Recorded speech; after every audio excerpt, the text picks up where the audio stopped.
சட்டவிரோதமாக மலேசியாவில் தங்கியிருந்ததற்காக குடிநுழைவு துறையால் கைது செய்யப்பட்ட 115 வெளிநாட்டினர் இன்று காலை அவர்களின் சொந்த நாட்டுக்கு திருப்பி அனுப்பப்பட்டனர். இன்று காலை KLIA சர்வதேச விமான நிலையம் முனையம் 1 மற்றும் முனையம் 2, செனாய் அனைத்துலக விமான நிலையம், பாசிர் கூடாங் கப்பல் துறைமுகம் வழியாக அவர்களின் சொந்த நாடுகளுக்கு திருப்பி அனுப்பப்பட்டதாக ஜொகூர் மாநில குடிநுழைவு துறை தெரிவித்துள்ளது. கைது செய்யப்பட்ட Myanmar, Indonesia, Bangladesh, Pakistan, Nepal, Thailand, சீனா ஆகிய நாடுகளைச் சேர்ந்த அனைத்து வெளிநாட்டினரும் முழுமையான விசாரணைக்கு பின்னர் சிறை தண்டனையை எதிர்நோக்கியதாகவும் அவர்கள் அவரவர் சொந்த நாட்டின் தூதரகத்தின் செலவில் அவர்களின் நாட்டுக்கு திருப்பி அனுப்பி வைக்கப்பட்டதாகவும் ஜொகூர் மாநில குடிநுழைவுத்துறை தெரிவித்துள்ளது. 115 வெளிநாட்டினரும் எந்த ஒரு குற்றச் சம்பவங்களிலும் ஈடுபடவில்லை என்பதை குடிநுழைவுத்துறை உறுதிப்படுத்திய பின்னரே அவர்களை அனுப்பி வைத்ததாக ஜொகூர் மாநில குடிநுழைவுத்துறை தெரிவித்துள்ளது.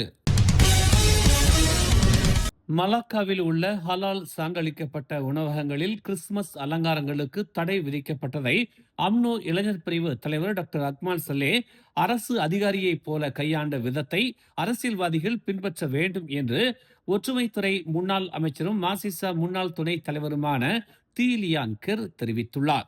கலாச்சார மற்றும் மத உணர்வுகளை சுற்றியுள்ள பிரச்சனைகள் அப்படித்தான் கையாளப்பட வேண்டும் என்று அவர் FMTயிடம் தெரிவித்துள்ளார். மற்றவர்கள் செய்ய துணியாததை அக்மால் செய்தார் என்றும் அவர் புகழாரம் சூட்டினார். அலங்காரங்கள் ஹலால் அந்தஸ்தை பாதிப்பதில்லை என்பதை உறுதிப்படுத்த முஃப்திகளுடன் அக்மால் பேசினார். கடந்த வெள்ளிக்கிழமை மலாக்கா இஸ்லாமிய அதிகாரிகளிடமிருந்து வந்ததாக கூறப்படும் சுற்றறிக்கை கிறிஸ்துமஸ் ஒரு மத கொண்டாட்டம் என்ற அடிப்படையில் மாநிலத்தில் உள்ள ஹலால் சான்றளிக்கப்பட்ட உணவகங்கள் மற்றும் ஹோட்டல்கள் கிறிஸ்துமஸ் அலங்காரங்களை வைப்பதை தடை செய்தது.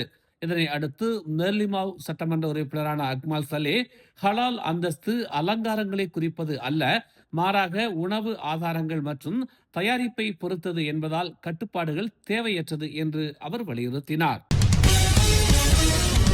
பினாங்கில் செயல்பட்டு வந்த ஒரு சர்வதேச மெத்தாம்பத்தமைன் பதப்படுத்தும் கும்பலை போலீசார் முறியடித்ததோடு 2 நாட்களில் மேற்கொள்ளப்பட்ட தொடர் சோதனைகளில் கிட்டத்தட்ட 38 மில்லியன் மதிப்புள்ள சுமார் 1.2 டன் போதைப் பொருட்களை பறிமுதல் செய்துள்ளனர்.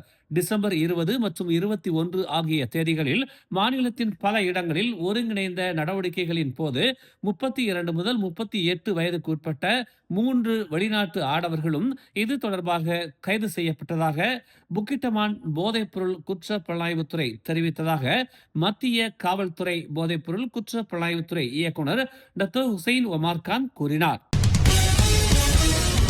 நேற்று அதிகாலை பந்தாய் லெமன் அருகே கடலில் மிதந்த நிலையில் 40 கருப்பு நிற பிளாஸ்டிக் பொட்டலங்கள் கண்டுபிடிக்கப்பட்டதில் அண்டை நாட்டிற்கு கெத்தும் இலைகளை கடத்தும் முயற்சி முறியடிக்கப்பட்டது.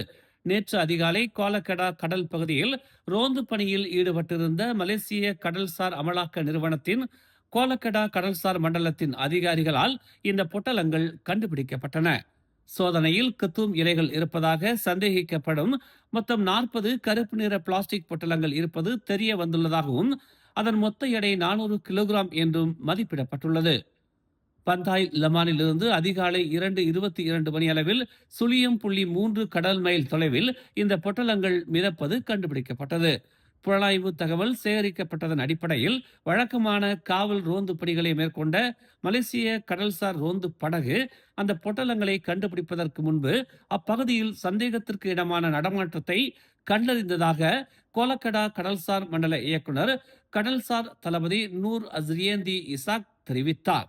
மேலும் ஆய்வுகளில் அனைத்து பொட்டலங்களிலும் கெத்தும் இலைகள் இருப்பதாக நம்பப்படுகிறது.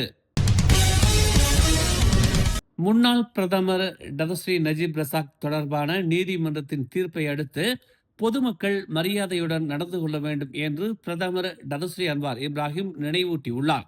நஜீப் மற்றும் அவரது குடும்பத்தினருக்கு சிலர் அனுதாபம் தெரிவிக்கலாம் என்றாலும் இந்த முக்கியமான காலகட்டத்தில் பதட்டங்களை அதிகரிப்பது அல்லது நிலைமையை மோசமாக்குவது பொருத்தமற்றது என்று அவர் கூறினார். நீதிமன்றத்தின் தீர்ப்பை மதிக்குமாறு அனைத்து தரப்பினருக்கும் அன்வார் அழைப்பு விடுத்தார். மேல்முறையீடு செய்வதற்கான சட்ட வழிகள் சட்டத்தின் கீழ் இன்னும் உள்ளன என்பதை அவர் குறிப்பிட்டார்.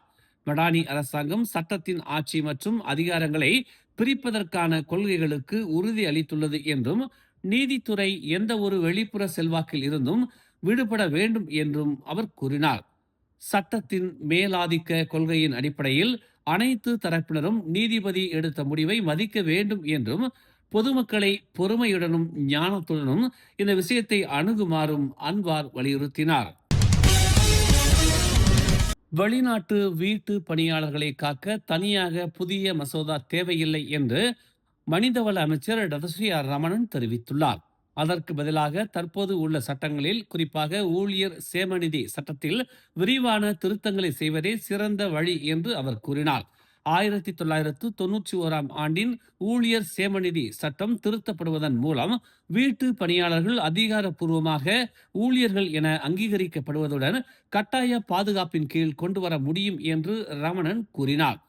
தற்போது வேலைவாய்ப்பு சட்டம், சபா தொழிலாளர் ஒழுங்குமுறை சட்டம் மற்றும் சராவா தொழிலாளர் ஒழுங்குமுறை சட்டம் ஆகியவை வெளிநாட்டு வீட்டு பணியாளர்களுக்கு குறைந்த அளவிலான பாதுகாப்பை மட்டுமே வழங்குகின்றன என்றும், குறிப்பாக வேலை நிறுத்தம் செய்ய 14 நாட்கள் முன்னறிவிப்பு மற்றும் வேலை வாய்ப்பு பணி நிறுத்தம் குறித்து தொழிலாளர் துறைக்கு அறிவிக்க வேண்டிய கட்டாயம் மட்டுமே உள்ளதாகவும் அவர் கூறினார்.